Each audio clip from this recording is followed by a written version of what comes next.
Cute math আমাদের অত্যন্ত মজার একটি ম্যাথ। আচ্ছা, ভূমি হতে 5 কিলোমিটার উচ্চতায় কিছু পরিমাণ মেঘ আছে। হ্যাঁ, তো আমাদের ধরো এটা ভূমি, এখান থেকে 5 কিলোমিটার উচ্চতায় কি আছে, মেঘ আছে। হ্যাঁ, এখান থেকে 5 কিলোমিটার উচ্চতায় কি আছে, আমাদের এখানে মেঘ আছে। তো এই মেঘ যখন বৃষ্টিতে পরিণত হয় তখন ভূপৃষ্ঠে ভূপৃষ্ঠে কি করে, 100 কিলোমিটার 100 কিলোমিটার স্কোয়ার মানে 100 বর্গমিটার অঞ্চলে 1 মিলিমিটার কি সৃষ্টি করে, বৃষ্টিপাত ঘটায়। যেখানে 1 মিলিমিটার কি তৈরি করে, বৃষ্টিপাত ঘটায়। এই এরিয়াটার আয়তন কত, সরি এই এরিয়াটার ক্ষেত্রফল কত আমাদের, 100 কিলোমিটার স্কোয়ার। তাহলে এখানে ছিল আমাদের কি, মেঘ, 5 কিলোমিটার স্কোয়ার মেঘ আছে।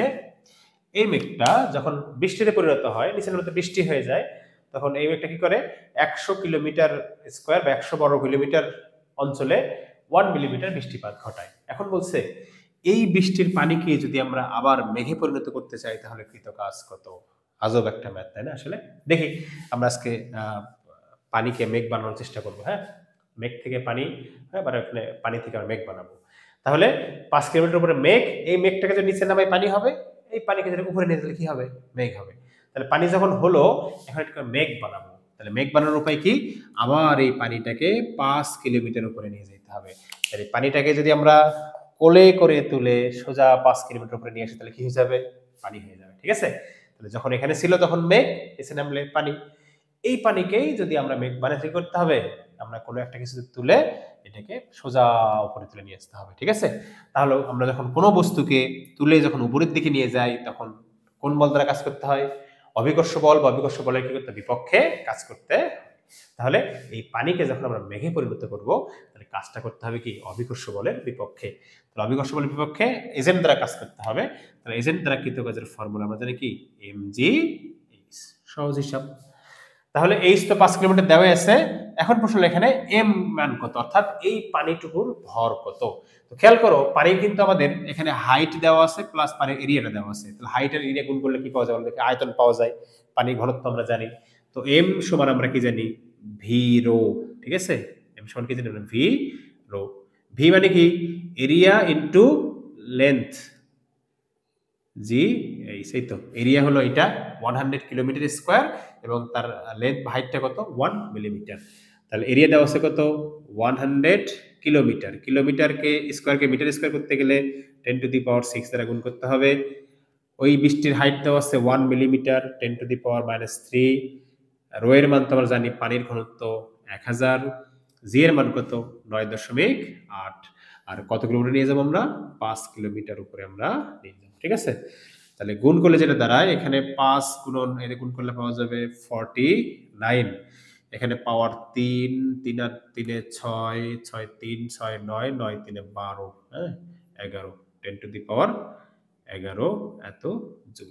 তাহলে যদি আমরা এই মেঘ থেকে যে পানিটা পরিণত হয়েছে, এই পানিকে যদি আমরা আবার মেঘে পরিণত করতে চাই তাহলে তার হাইটটাকে চেঞ্জ করতে হবে।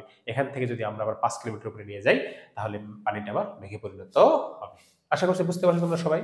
সহজ একটা ম্যাথ, সম্ভবত আমাদের এটা কুয়েটে আসছিল। হ্যাঁ, সম্ভবত কুয়েটে আসছিল ম্যাথটা, এমসিকিউ আর কি, ক্যালকুলেটর ছাড়াও পুরোটা করা। ভূমি হতে 20 মিটার গভীর থেকে একটি পাম্পের সাহায্যে প্রতি মিনিটে 600 কেজি পানি তুলে 5 মিটার পার সেকেন্ড বেগে নিক্ষেপ করা হলে পাম্পটির ক্ষমতা কত। খেয়াল করে দেখো, এই হলো আমাদের ভূমি। আমরা কি করতেছি, একটা ভূমি থেকে 20 মিটার গভীর থেকে আমরা পানি তুলতেছি একটা পাম্পের সাহায্যে। ঠিক আছে, এখানে একটা পাম্প আছে আমাদের। ঠিক আছে, এখানে একটা পাম্প আছে, এখানে একটা পাম্প আছে আমাদের। পানি তুলতেছি আমরা, এখান থেকে পানি তুলতেছি। পানি তুলে কি করতেছি আমরা, এখান থেকে আবার পানিটাকে 5 মিটার পার সেকেন্ড বেগে নিক্ষেপ করতেছি। ভূমি থেকে তোলার পরে এখান থেকে আবার 5 মিটার পার সেকেন্ড বেগে নিক্ষেপ করছি। পাম্পটির ক্ষমতা কত। তো ক্ষমতা ফর্মুলা আমরা জানি কি, P is equal to W by হলো টি।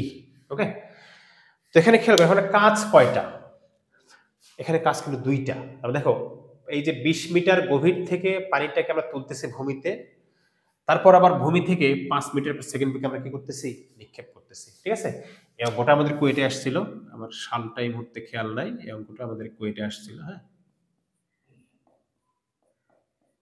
কুয়েটে আসছিল অঙ্কটা। তাহলে 20 মিটার গভীর থেকে পানিকে তুলতে হবে, তার জন্য একটা কাজ, প্লাস আমাদের পানিটাকে একটা গতিশক্তি প্রদান করতে হবে, তার জন্য একটা কাজ। তাহলে কাজ হলো আমাদের দুইটা, ঠিক আছে। একটা কাজ কি, পানিটাকে তুলতে হবে, তো আমরা জানি পানি তুলতে কৃতকাজ mgh, আর ওই পানিটাকে কি দিতে হবে, আবার গতিশক্তি দিতে হবে। গতিশক্তি আর কাজ যেহেতু পরস্পর সমান, তাহলে এই হলো আমাদের ফর্মুলা, ঠিক আছে। কাজ দুইটা, একটা তাকে আমরা গতিশক্তি দেব, প্লাস তাকে আমরা প্রথমে তুলতে হবে mgh, তারপরে গতিশক্তি দিব আমরা। এখন ম্যাথটা করার চেষ্টা করো। তাহলে 600 কেজি পানি 9.8 তুলবো আমরা 20 মিটার গভীর থেকে। 600 কেজি পানিকে আমরা আবার 5 মিটার পার সেকেন্ড বেগ দিব, প্রতি সেকেন্ডে 60 সেকেন্ড, সরি প্রতি মিনিটে 60 সেকেন্ড। হ্যাঁ, এর ক্যালকুলেশন করে দাঁড়ায় আমাদের 2085 এত ওয়াট, বা 2.085 এত কিলো ওয়াট। এই হলো আমাদের ম্যাথ। আমরা আবার একটু বোঝার চেষ্টা করি। বলছে ভূমি থেকে 20 মিটার গভীর থেকে একটা পাম্পের সাহায্যে পানিকে তুলতে হবে। শুধু তুললেই হবে না, ওই পানিটাকে তুলে ছেড়ে দেবো আমরা এখানে না, পানিটাকে আবার 5 মিটার সেকেন্ডকে আমরা কি করবো, নিক্ষেপ করব। তাহলে এখানে কাজ করতে হবে কয়টা, দুইটা। ক্ষমতা বের করতে হবে, ক্ষমতার ফর্মুলা W/T। তো প্রতি সেকেন্ডে কাজ এটা। তাহলে প্রতি 1 সেকেন্ডে কি কাজ করবে, 1 সেকেন্ডে পানিটাকে তুলবো প্লাস তাকে একটা বেগ দিব। তাহলে 20 মিটার গভীর থেকে আমরা তুলবো, তাহলে কোনো পানি বা যে কোনো বস্তুকে তুলতে কৃতকাজ কত আমরা জানি mgh, এবং সেই পানিটাকে কি প্রদান করবো, একটা গতি শক্তি প্রদান করবো আমরা। তাহলে গতি শক্তির ফর্মুলা কি, হাফ m v স্কয়ার। তাহলে টোটাল হলো কাজ, এই কাজটা করবো আমরা কয় সেকেন্ডে, টোটালি 1 মিনিট বা 60 সেকেন্ডে। তাহলে এই হলো আমাদের ক্ষমতা। তাহলে একটা পাম্পের ক্ষমতা যদি 2085 এত ওয়াট হয়, তাহলে সেই পাম্পটা 20 মিটার গভীর থেকে প্রতি মিনিটে 600 কেজি পানিকে তুলবে, প্লাস ওই পানিকে আবার 5 মিটার পার সেকেন্ড বেগে বেগ প্রদান করতে পারবে। আশা করছি বুঝতে পারছো তোমরা সবাই। 1200 কেজি ভরের একটি গাড়ি স্থির অবস্থা থেকে যাত্রা করে 8 সেকেন্ডে 25 মিটার পার সেকেন্ড বেগ অর্জন করে। গাড়িটির ক্ষমতা কত, গাড়ির ক্ষমতা কত। তো খেয়াল করো, ক্ষমতার আমাদের কি কি ফর্মুলা আছে আমরা জানি, বলো দেখি। ক্ষমতার ফর্মুলা আমাদের কি, W/T, ক্ষমতার ফর্মুলা Fs/T, ক্ষমতার ফর্মুলা আমাদের হলো F/V, তাই না, এগুলো তো লেখা যায় আমাদের, বা mgh হলো T। তাহলে 1200 কেজি ভরে একটা গাড়ি স্থির অবস্থা থেকে 8 সেকেন্ডে 25 মিটার পার সেকেন্ড বেগ অর্জন করে। গাড়িটির ক্ষমতা কত। ওকে, তো কোন ফর্মুলাটা আমরা ব্যবহার করবো এখানে। তাহলে একটা বস্তুকে যখন স্থির গতিশীল কথা সেখানে কাজ করতে হবে, তাই না। তো অনেক ক্ষেত্রে এক্ষেত্রে যেটা করে, অনেক সময় আমাদের ফর্মুলা অনেকে এইটা ইউজ করে, হ্যাঁ, এই ফর্মুলা সময় ইউজ করে। তো এই ফর্মুলা ইউজ করলে যেটা হবে, আমাদের পরীক্ষায় মার্ক কিন্তু 0, হ্যাঁ, কারণ P সমান FV যে ফর্মুলাটা, দিস ইজ ওনলি ফর সমবেগের ক্ষেত্রে। কোন একটা বস্তু যখন সমবেগে গতিশীল হয়, তখন তার ক্ষমতার ফর্মুলা P সমান FV। এটাকে আমাদের সমবেগ নাকি ত্বরণ বলো দেখি। আমরা দেখতে পাচ্ছি ত্বরণ এখানে স্থির অবস্থা থেকে 8 সেকেন্ড পরে তার বেগ হয়ে গেছে কত, 8 মিটার পার সেকেন্ড। ওকে, তাহলে এখানে দেখো প্রথমে তার গতিশক্তি কত ছিল, 0, এখন গতিশক্তি হবে একটা, তাই না। 25 মিটার পার 8 সেকেন্ড পরে গতি চেঞ্জ হয়ে যাবে। তাহলে এই যে গতিশক্তির পরিবর্তন করেছে, এই গতিশক্তির পরিবর্তন করতে আমাকে কি করতে হয়েছে, কাজ করতে হয়েছে। সেই কাজ করতে কয় সেকেন্ড সময় লাগছে, 8 সেকেন্ড। সেই কাজকে যদি আমরা সময় দ্বারা ভাগ করতে পারি, তাহলে আমরা কি পাবো, ক্ষমতা পাবো। ওকে, তাহলে ক্ষমতার ফর্মুলা কি, P = W/T। তাহলে কাজটা কত, কাজ কি করতে হয়েছে, আমরা কাজ করে কি করেছি এখানে বলো দেখি। স্থির একটা গাড়িকে কাজ করে 8 সেকেন্ডে তার বেগ আমরা চেঞ্জ করে দিয়েছি, 0 ছিল সেখান থেকে আমরা কত করে 25 করে দিয়েছি আমরা, তাই না। তাহলে আমরা জানি কৃত কাজ কার সমান, গতিশক্তির পরিবর্তনের সমান। তাহলে আদি গতিশক্তি কত ছিল, 0। তাহলে শেষ গতিশক্তি হলো half m v square by হলো t। ওকে, তাহলে এখান থেকে দেখতে পাচ্ছি আমরা এর মান হলো 0.5, m এর মান দেওয়া আছে 1200 কেজি, v এর মান হলো আমাদের 25, তার উপরে স্কয়ার, t এর মান দেওয়া আছে কত আমাদের 8 সেকেন্ড দশমিক 5। এখানে কাটলে হবে কত আমাদের 150, 25 ছিল 625, ঠিক আছে। তাহলে এখানে হলো 75 ইন্টু 625, ক্যালকুলেশন করলে সম্ভবত হবে এটা 46,875 এত ওয়াট। আমরা ম্যাথটা বুঝতে পেরেছি। যেহেতু ম্যাথটা আমাদের গতিশক্তির পরিবর্তন, তার মানে এখানে ত্বরণ আছে, সুতরাং এই P সমান FV দিয়ে অবশ্যই আমরা অঙ্কটা করার চেষ্টা করব না।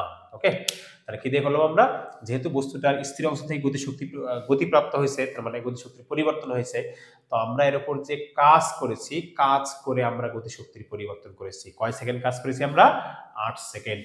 তাহলে কৃত কাজ ভাগ হলো সময়, কৃত কাজ আর গতিশক্তি পরিবর্তনটা সমান, ফর্মুলা বসে আমরা ব্যাখ্যা করে ফেললাম। হ্যাঁ, আশা করছি বুঝতে পারছো তোমরা সবাই। এত কেজি ভরের একটি রেলগাড়িকে ভূমির সাথে এত ডিগ্রি কোণে 1.17 ডিগ্রি কোণে আনত তল বরাবর 36 কিলোমিটার পার আওয়ার বেগে গতিশীল রাখতে হলে কত বলে, কত ক্ষমতার প্রয়োজন। ওকে, আমরা যদি একটু সমস্যাটাকে চিত্রায়িত করার চেষ্টা করি। হ্যাঁ, তাহলে এই হলো আমাদের প্রবলেম। তাহলে কোণের মান আছে থিটা, তাহলে একটা রেলগাড়িকে আমরা এই বরাবর গতিশীল করব। হ্যাঁ, তো এর ওজন কাজ করে কোন দিকে আমরা জানি, নিচের দিকে এমজি, এটা থিটা হলে এটাও হবে থিটা, এটা কত হবে তাহলে এমজি কস থিটা। আর আমরা বস্তু গতিশীল করব এই দিকে, আর এদিকে কাজ করবে কি আমাদের এমজি সাইন থিটা। আবার ঘর্ষণ বল কাজ করবে কোন দিকে আমাদের, ঠিক এই দিকেই, যেদিকে আমরা বস্তু গতিশীল করব তার উল্টা দিকে কাজ করবে কি ঘর্ষণ বল। ঠিক আছে, এদিকে কাজ করবে আমাদের তলের লম্ব প্রতিক্রিয়া বল।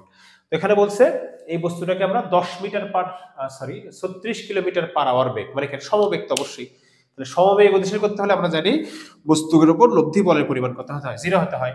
তার মানে এই পাশের ঠিক সমান পরিমাণ বল যদি আমরা এই পাশে প্রয়োগ করি, অর্থাৎ mg sin theta plus f কে সমান পরিমাণ যদি বল উল্টো দিকে প্রয়োগ করি, তাহলে বস্তুটা সমবেগে কি হবে, গতিশীল হবে।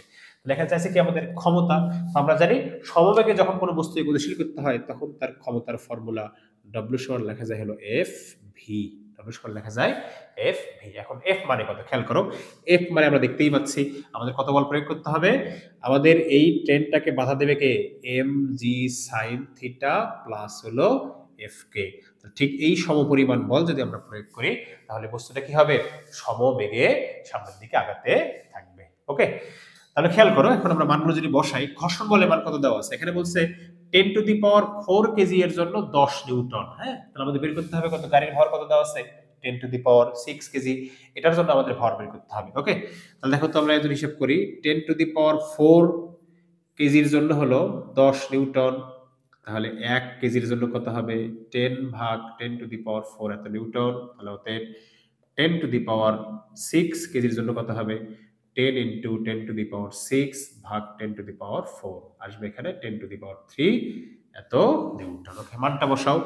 তাহলে গাড়ি রেল লাইনে ভর দেওয়া আছে 10 টু দি পাওয়ার 6 কেজি, জি এর মান 9.8, থিটার মান দেওয়া আছে সাইন 1.17 ডিগ্রি, প্লাস ঘর্ষণ বলের মান হলো 10 টু দি পাওয়ার 3। হ্যাঁ, আর আমাদের বেগের মান দেওয়া আছে 36 কিলোমিটার পার আওয়ার, এটাকে যদি মিটার পার সেকেন্ড করি তাহলে 3.6 দ্বারা ভাগ করলেই হয়ে যাবে। ওকে, অ্যান্সার সম্ভবত আসে আমাদের এটা 2.01 ইন্টু 10 টু দি পাওয়ার 6 এত ওয়াট। তাহলে একটা রেলগাড়ি যদি আমরা এত ক্ষমতার একটা ইঞ্জিন ব্যবহার করি তাহলে এই তল বরাবর বস্তুটা 36 কিলোমিটার পার আওয়ার বেগে কি হবে, গতিশীল হবে। ঠিক আছে, এবং এই বেগ নিয়ে সে কি হবে, চলতে থাকবে।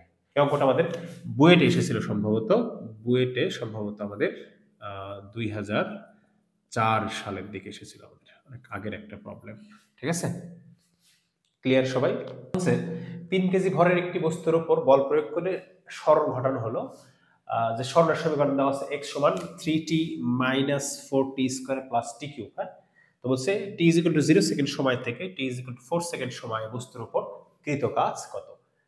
তো এখানে দেখতে পাচ্ছি আমাদের যেহেতু এখানে সরণ একটা সমীকরণের মাধ্যমে দেওয়া আছে, তার মানে এখানে প্রতি সময়ের সাপেক্ষে এখানে আমাদের বেগের পরিমাণটা চেঞ্জ হবে, প্লাস আমাদের ত্বরণটা চেঞ্জ হবে। হ্যাঁ, ত্বরণ চেঞ্জ মানে বলটা কি হবে, পরিবর্তনশীল বল। তো আমরা জানি যে পরিবর্তনশীল বল দ্বারা কৃত কাজ, এটাকে আমরা দেখে আসছি যে ইন্টিগ্রেশনের মাধ্যমে করতে হয়। ঠিক আছে, তো এখানে ইন্টিগ্রেশন করলে এখান থেকে আমাদের বেগ বের করতে হবে, তারপর আবার ত্বরণ বের করতে হবে, তারপরে F equal to m a integration করে অনেক ঝামেলা করে একটা ব্যাপার। তো এখন একটা সারাও আমরা কাজ শক্তি উপপাদ্যের সাহায্যে আমরা খুব সহজেই করতে পারি। কাজ শক্তি উপপাদ্য কি ছিল বলো দেখি আমাদের, এই অঙ্কটা আমাদের বইয়েটে আসছিল, এই অঙ্কটা আমাদের সম্ভবত বইয়েটে আসছিল। হ্যাঁ, বুয়েট 2008 সালের দিকে 8-9 সালে আর কি।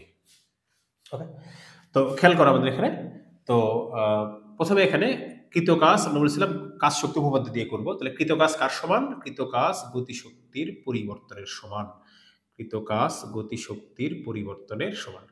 তাহলে গতিশক্তির পরিবর্তন বলতে কোন সেকেন্ড, 0 থেকে 4 সেকেন্ড সময়। তাহলে তাহলে ধরো আমাদের গতিশক্তির পরিবর্তন হলো এম ভি ফোর্স সেখানে কত, অর্থাৎ আর ভি 0 এখানে কত, তাহলে half m v 4 square minus half m v naught square. 0 সেকেন্ডে গতিশক্তি কত আর 4 সেকেন্ডে গতিশক্তি কত, এই দুই গতিশক্তির যে পার্থক্য সেটাই কার সমান হবে, কাজের সমান হবে।